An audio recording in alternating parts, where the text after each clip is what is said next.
ओम श्री शक्ति नमः। ओम श्री शक्ति नमः। ओम श्री शक्ति नमः। महर्षि अगस्त्य दवा राजा स्वेट की उदार की कथा। पुलस्त्य जी कहते टरंट देवता लोग अपने बहुत से विमानों के साथ वहां से चल दिए। श्री रामचंद्र जी ने भी शीघ्र ही महर्षि अगस्त्य के तपोवन की ओर प्रस्थान किया। फिर श्री रघुनाथ जी पुष्पक विमान से उतरे और मुनिश्रेष्ठ अगस्त्य को प्रणाम करने के लिए उनके समीप गए। श्री राम बोले, मुनिश्रेष्ठ, मैं दशरथ का पुत्र राम आपको प्रणाम करने के लिए सेवा में उपस्थित हुआ हूँ। आप अपनी सौम्य दृष्टि से मेरी ओर निहारिए। इतना कहकर उन्होंने बारंबार मुनि के चरणों में प्रणाम किया और कहा, भगवान, मैं शंभुक नामक शूद्र का वध करके आपका दर्शन करने की इच्छा से यहाँ आया हूँ। कहिए, आपके शिष्य कुशल से है ना? इस वन में तो कोई उपद्रव नहीं है। अगस्त्य जी बोले, रघुश्रेष्ठ, आपका स्वागत है। जगत वंदन सनातन परमेश्वर, आपके दर्शन से आज मैं इन मुनियों से पवित्र हो गया। आपके लिए यह अद्य प्रस्तुत है, इसे स्वीकार करिए। आप अपने अनेकों उत्तम गुणों के कारण सदा सबके सबके सम्मान पात्र हैं। मेरे हृदय हृदय में तो आप सदा ही विराजमान रहते हैं। अतः मेरे परम पूज्य हैं आप। आपने अपने धर्म से बलमान के मरे हुए बालक को जिला दिया। भगवान, आज रात को आप यहाँ मेरे पास रहिए। माँ मते, कल सवेरे आप पुष्पक विमान से अयोध्या को लौट जाइएगा। सौम्य, यह आभूषण विश्वकर्मा कर्मा का बनाया हुआ है। ये दिव्य आभरण है और अपने दिव्य दिव्य रूप एवं तेज से जगमगा रहा है। राजेंद्र, आप इसे स्वीकार करके मेरा प्रिय कीजिए, क्योंकि प्राप्त हुई वस्तु का पुण्य दान कर देने से मान फल की प्राप्ति बढ़ाई गई है। श्री राम ने कहा, ब्राह्मण, आपका दिया हुआ वह दान लेना लेना मेरे लिए निंदा की बात होगी। क्षत्रिय जानबूझकर ब्राह्मण ब्राह्मण का दिया हुआ दान कैसे ले सकता है? यह बात मुझे बताइए। किसी आपत्ति के कारण मुझे कष्ट हो, ऐसी बात भी नहीं है। फिर दान कैसे लूं? इसे लेकर मुझे केवल दोष का भागी होना पड़ेगा, इसमें तनिक भी संदेह नहीं नहीं है। अगस्त्य जी बोले, श्री राम, प्राचीन क्षत्रिय युग में जब अधिकांश मनुष्य ब्राह्मण ही थे तथा समस्त प्रजा राजा से हीन थी, एक दिन सारी प्रजा पुराण पुरुष ब्रह्मा जी के पास राजा प्राप्त करने की इच्छा से गई और कहने लगी कहने लगे, लोकेश्वर, जैसे देवताओं के राजा देवादिदेव इंद्र हैं, उसी प्रकार हमारे कल्याण के लिए भी इस समय एक ऐसा राजा नियत कीजिए जिसे पूजा और भेंट देकर सब लोग पृथ्वी का उपभोग कर सके। तब देवताओं में श्रेष्ठ ब्रह्मा जी ने इंद्र से समस्त लोकपालों को बुलाकर कहा, आप सब लोग अपने अपने तेज का अंश यहाँ एकत्रित करो। तब संपूर्ण लोकपालों ने मिलकर 4 भाग दिए। वह बाघ अक्षय था। उससे उससे अक्षय राजा की उत्पत्ति हुई। लोकपालों के उस अंश को ब्रह्मा जी ने मनुष्य के लिए एकत्रित किया। उसी से राजा का प्रादुर्भाव हुआ, जो प्रजाओं के हित साधन में कुशल होता है। इंद्र के भाग से राजा सब पर हुकूमत चलाता है। वरुण के अंश से समस्त देहधारियों का पोषण करता है। कुबेर के अंश से वह याचकों को धन देता है तथा राजा राजा में जो यमराज का अंश है, उसके द्वारा वह प्रजा को दंड देता है। रघुशेष, उसी इंद्र के भाग से आप भी मनुष्यों के राजा हुए हैं। इसलिए प्रभु, मेरा उद्धार करने के लिए आभूषण ग्रहण कीजिए। पुलस्त्य जी कहते हैं, राजन, तब श्री रघुनाथ जी महात्मा अगस्त्य के हाथ से वह दिव्य आभूषण ले लिया, जो बहुत ही विचित्र था और सूर्य की तरह चमक रहा था। उसे लेकर वे निहारते रहे, फिर बारंबार विचार करने लगे, ऐसे रतन तो मैंने विभीषण की लंका में भी नहीं देखे। इस प्रकार मन ही मन सोच विचार करने के बाद श्री रामचंद्र जी ने मध्य से अगस्त्य से इस देवी आभूषण की प्राप्ति का भुगतान पूछना प्रारंभ किया। श्री राम बोले, ब्राह्मण, यह रत्न तो बड़ा अद्भुत है। राजाओं के लिए भी यह अलंप्रिय ही है। आपको यह कहाँ से और कैसे मिल गया तथा किसने इस आभूषण को बनाया?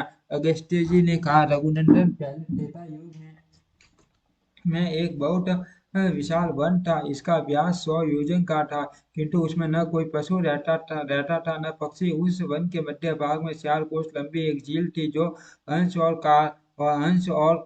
कारंडव आदि पक्षियों से संकुल थी। वहां मैंने एक बड़े आश्चर्य की बात देखी। सरोवर के पास ही एक बहुत बड़ा आश्रम था, जो बहुत पुराना होने पर भी अत्यंत पवित्र दिखाई देता था, किंतु उसमें कोई तपस्वी नहीं था और न कोई और जीव भी थे। मैंने उस आश्रम में रहकर ग्रीष्म काल की एक रात्रि व्यतीत की। सवेरे उठकर जब तालाब की ओर चला, तो रास्ते में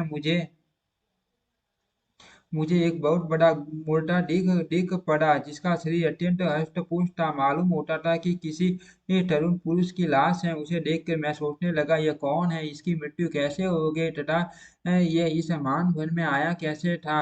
इन सारी बातों का मुझे अवश्य पता लगाना चाहिए। मैं खड़ा-खड़ा इस सोच रहा था कि इतने में आकाश से एक दिव्य एवं अद्भुत विमान उतरता दिखाई दिया। वह परम सुंदर और मन के समान वेगशाली था। एक ही क्षण में वह विमान सरोवर के निकट आ पहुंचा। मैंने देखा उस विमान से एक दिव्य मनुष्य उतरा और सरोवर में नहाकर उस मुर्दे का मांस खाने खाने लगा। भरपेट उस मोटे ताजे मुर्दे का मांस खाकर वह फिर सरोवर में उतरा और उसकी शोभा निहार कर फिर शीघ्र ही सड़क की ओर जाने लगा। उस शोभा संपन्न देवोपम पुरुष को ऊपर जाते देख मैंने कहा, सर्वज्ञ लोक के निवासी महाभाग तनिक ठहरो, मैं आपसे एक बात पूछता हूँ। आपकी यह कैसी अवस्था है? आप कौन हो? देखने देखने में तो आप देवताओं के समान जान पड़ते हैं, किंतु आपका भोजन बहुत ही घनिष्ठ है। स्वामी, ऐसा भोजन क्यों करते हो और कहाँ कहाँ रहते हैं? रघुनंदन, मेरी बात सुनकर उस स्वर्गवासी पुरुष ने हाथ जोड़कर कहा, विप्रवर, मेरा जैसा वृतांत है उसे आप सुनिए। पूर्व काल की बात है। विदर्भ प्रदेश में मेरे माँ यशस्वी पिता राज्य करते थे। वे वसुदेव के नाम से त्रिलोकी में विख्यात और परम धार्मिक थे। उनके दो स्त्रियां थी। उन दोनों में से एक करके दो पुत्र हुए। मैं उनका ज्येष्ठ पुत्र था। लोग मुझे श्वेत कहते थे। मेरे छोटे भाई का नाम सूरज था। पिता की मृत्यु के बाद पूर्ववासियों ने विदर्भ देश के राज्य पर मेरा अभिषेक कर दिया। तब मैं वहां पूर्ण सावधानी के साथ राज्य संचालन करने लगा। इस प्रकार राज्य और प्रजा का पालन करते मुझे कई हजार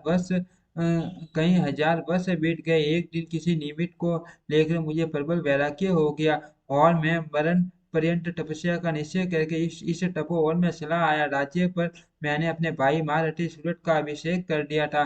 फिर इस सरोवर पर आकर मैंने अत्यंत कठोर तपस्या आरंभ की। अच्छे 1000 वर्षों तक इस वन में मेरी तपस्या चालू रही। उसके प्रभाव से मुझे भुवनों में सर्वश्रेष्ठ कल्याण में ब्रह्मलोक की प्राप्ति हुई, किंतु वहां पहुंचने पर मुझे मुझे भूख और प्यास अधिक सताने लगी। मेरी इंद्रियां टलमला उठी। मैंने त्रिलोकी के सर्वश्रेष्ठ देवता ब्रह्मा जी से पूछा, भगवान, यह लोक तो भूख और प्यास से रहित सुना गया है। यह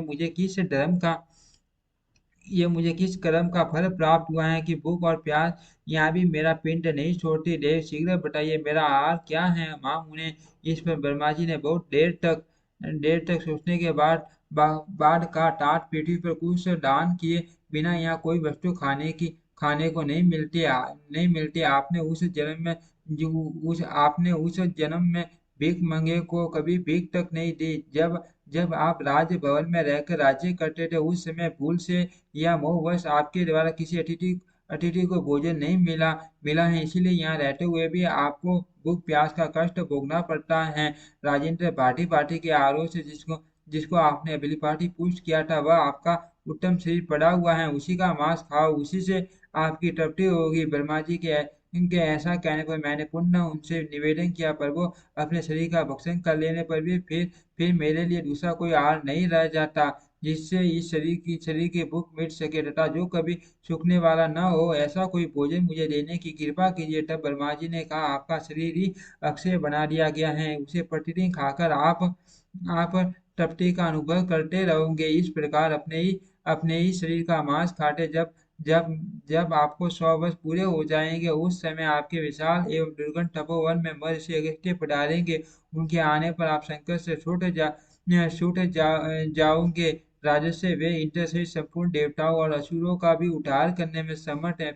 फिर आपके इस गणित आर को सुधारना उनके लिए कौन कौन बड़ी बात है। भगवान ब्रह्मा जी का यह कथन सुनकर मैं अपने शरीर के मांस का घृणित भोजन करने लगा। विप्र, यह कभी नष्ट नहीं होता तथा इससे मेरी पुण्य तृप्ति भी हो जाती है। न जाने कब कब वे मुनि इस वन में आकर मुझे दर्शन देंगे। ये सोचते हुए मुझे 100 वर्ष पूरे हो गए हैं। ब्राह्मण, अब अगस्त्य मुनि ही मेरे सहायक होंगे, ये बिल्कुल निश्चित बात है। राजा श्वेत का यह कथन सुनकर तथा उनके उस गणित आर पर दृष्टि डालकर मैंने कहा, अच्छा, तो आपके सौभाग्य से मैं आ गया। आगे अब निस्संदेह आपका उद्धार करूंगा। तब वे पहचान कर दंड की भांति मेरे सामने पृथ्वी पर पड़ गए। ये देख मैंने उन्हें उठा लिया और कहा, बताओ मैं आपका कौन सा उपकार करूं करूं। राजा बोले, ब्राह्मण इस गणित आज से तथा जिस पाप के कारण यह मुझे प्राप्त हुआ है उसे मेरा आज उद्धार कीजिए, जिससे मुझे अक्षय लोक की प्राप्ति हो सके। ब्रह्म ऋषि, आप अपने उद्धार के लिए मैं ये दिव्य आभूषण आपकी भेंट करता हूँ, इसे लेकर मुझ पर कृपा कीजिए कीजिए।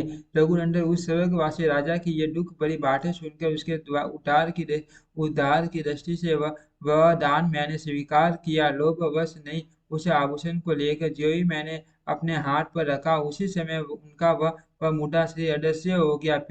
फिर मेरी आज्ञा लेकर वे राजसी बड़ी प्रसन्नता के साथ विमान द्वारा ब्रह्मलोक को चले गए। इंद्र के समान तेजस्वी राजसी श्वेत ने ही मुझे यह सुंदर आभूषण दिया था और इसे लेकर वे पाप से मुक्त हो गए। ओम श्री शक्ति नमः। ओम श्री शक्ति नमः।